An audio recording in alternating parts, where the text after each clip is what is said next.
Ini telah terjadi mobil yang terbakar, cuy.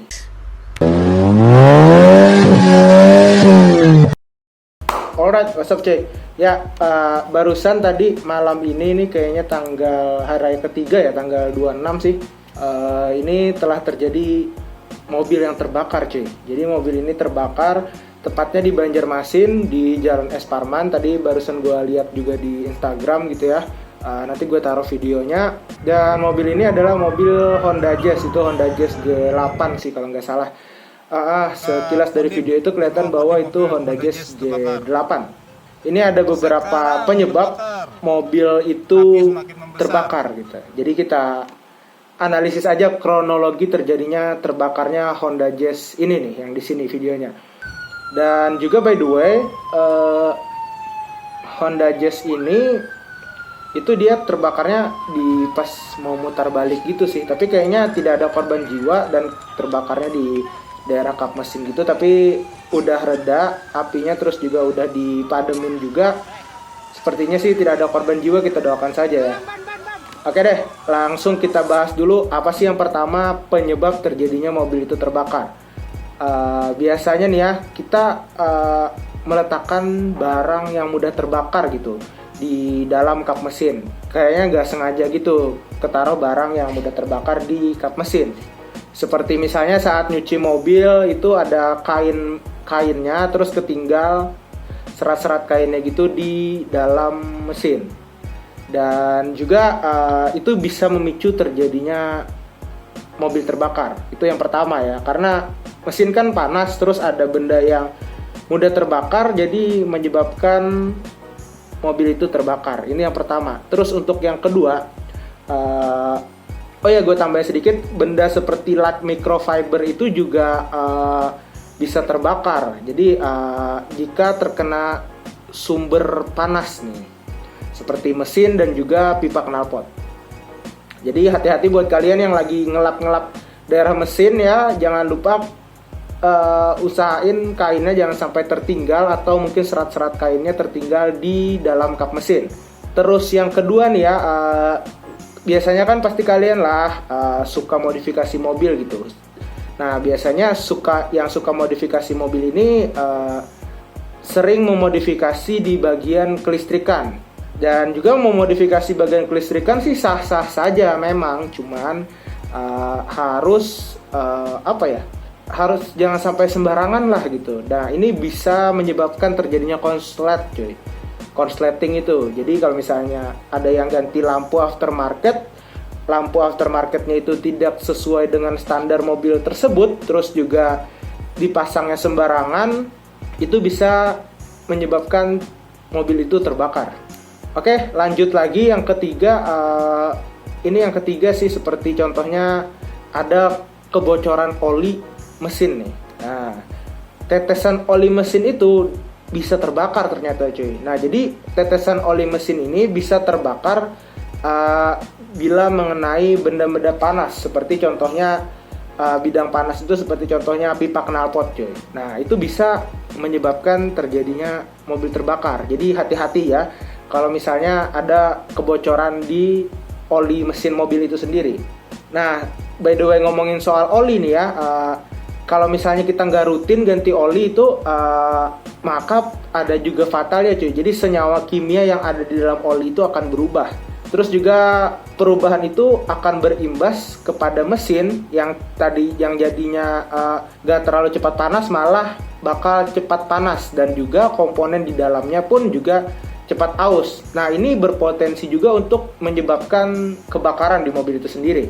Jadi usahain buat kalian dirawat lah oli mobil itu ya, sesuai dengan oli yang kalian pakai. Ada yang per 5.000 atau per 10.000, ada yang per 6 bulan, ada yang per setahun. Itu tergantung oli yang kalian pakai sendiri.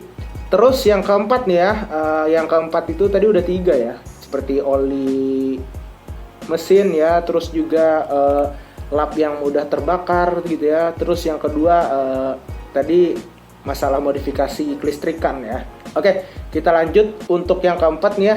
Ini ada salah satu hal yang cukup sepele kadang, tapi tidak terlalu diperhatikan. Jadi yang keempat ini adalah parkir di dekat dengan sumber api.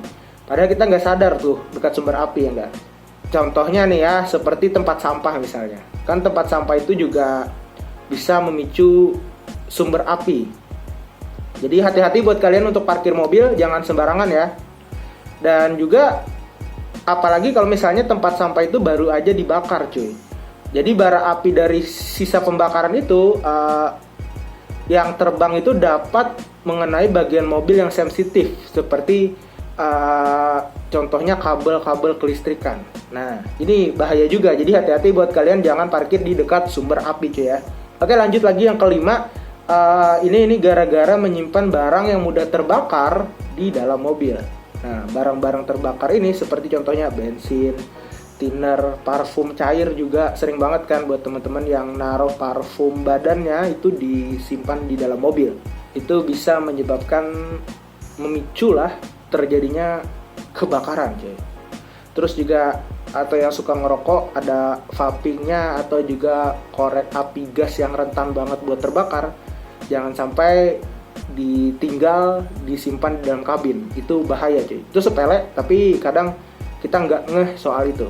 Apalagi mobilnya diparkir di ruang terbuka yang panas dan juga waktu yang lama. Nah, barang tersebut kan itu kan mengandung bahan aktif. Jadi jika kita letakkan di dalam ruangan tertutup dengan suhu udara yang tinggi, itu bisa berpotensi menyebabkan kebakaran. Jadi hal-hal sepele ini penting juga ya cuy ya.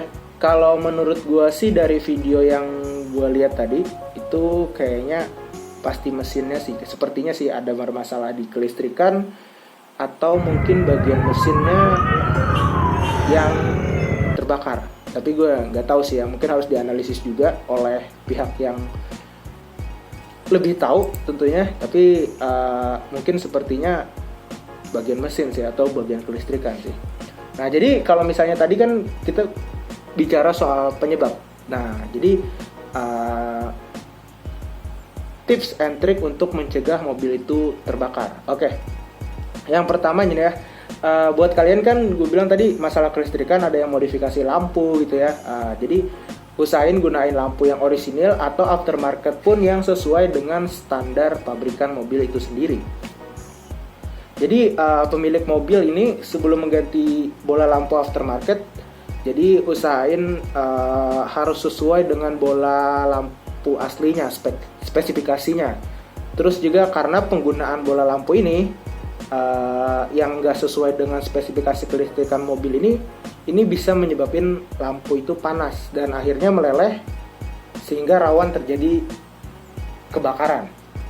Nah, terus juga untuk lampunya aman, gunakan relay dan skring. Nah, jadi biasanya disebut fuse and relay ya. Fuse itu apa sih? Fuse ini akan melindungi kelistrikan dari kebakar dengan memutus rangkaian ketika adanya lonjakan di aliran arus listrik itu. Sementara relay ini akan melindungi saklar dari potensi arus besar sehingga potensi panas yang dihasilkan tidak terlalu berlebihan. Nah, jadi itu penting cuy. Jadi jangan sembarangan asal ganti lampu gitu aja, tapi harus diperhatikan juga kondisi dari aksesoris yang digunain, dan juga fuse and relay-nya harus benar-benar dipasang sesuai untuk keamanan mobil kalian. Itu sepele tapi berpotensi menyebabkan kebakaran. Terus juga lanjut lagi nih ya, cek kabel dan konektor. Nah, ini penting cuy.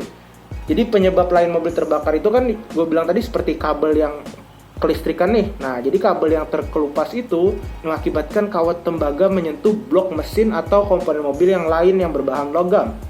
Nah, komponen berbahan logam itu terhubung ke massa negatif baterai, biasanya timbul karena nggak sengaja sih, atau karena ulah tikus yang menggigit kabel misalnya. Terus juga kabel yang terkelupas itu putus, terus juga pemiliknya pengen ngecek, nggak pernah ngecek juga untuk kelistrikan dan kabel-kabelnya. Jadi itu berpotensi banget untuk terjadinya korsleting pada kabel dan menyebabkan terjadinya kebakaran.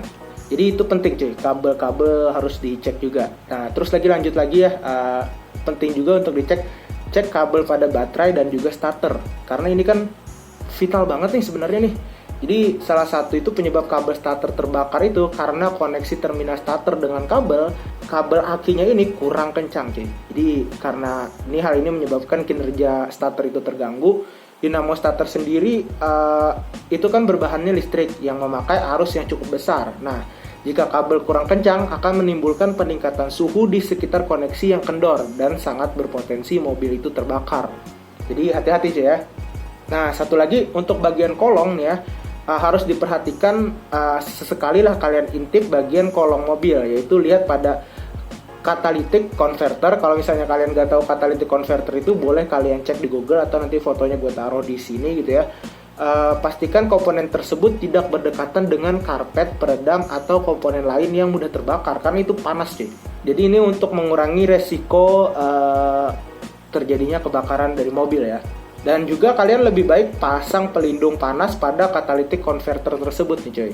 Dan juga nih masih ada lagi, kalian harus perhatikan selang bahan bakar. Nah, rata-rata selang bahan bakar mobil dari tangki menuju ke mesin itu terbuat dari bahan mika. Nah, bahan ini kurang kuat terhadap lekukan dan tumbukan benda-benda keras. Jadi, jika pecah, bensin akan bocor dan menghabisi bagian-bagian mobil. Dan dapat dipastikan dong, jadi ini bakalan terjadi kebakar karena bensin merupakan bahan yang mudah banget terbakar. Selain dari selang itu, pemilik mobil juga harus memeriksa sambungan selang bensin ini dengan filter atau pipa delivery pada mesin. Pastikan sambungan ini kencang dan tidak ada kebocoran. Jadi kalian wajib banget dicek. Kalau misalnya kalian gak bisa ngecek sendiri, ya bawa ke bengkel lah gitu ya. Minta check-in, bukan check-in hotel dong. Dan yang terakhir adalah kalian harus rajin servis mobil kalian rutin sih. Ini berguna banget untuk menjaga performa mesin dan juga mencegah berbagai faktor yang bisa menyebabkan terjadinya kebakaran mobil itu sendiri. Oke, sekian tips-tips dari gue ya. Singkat, padat, jelas sih. Beberapa tips aja, mungkin kalau kalian ada tips lain boleh ditambahkan, dan semoga aja tidak terjadi korban jiwa dan tidak ada pihak yang terlalu dirugikan ya. Jangan lupa kalian subscribe, like, dan komen. See you di video selanjutnya cuy. Bye bye.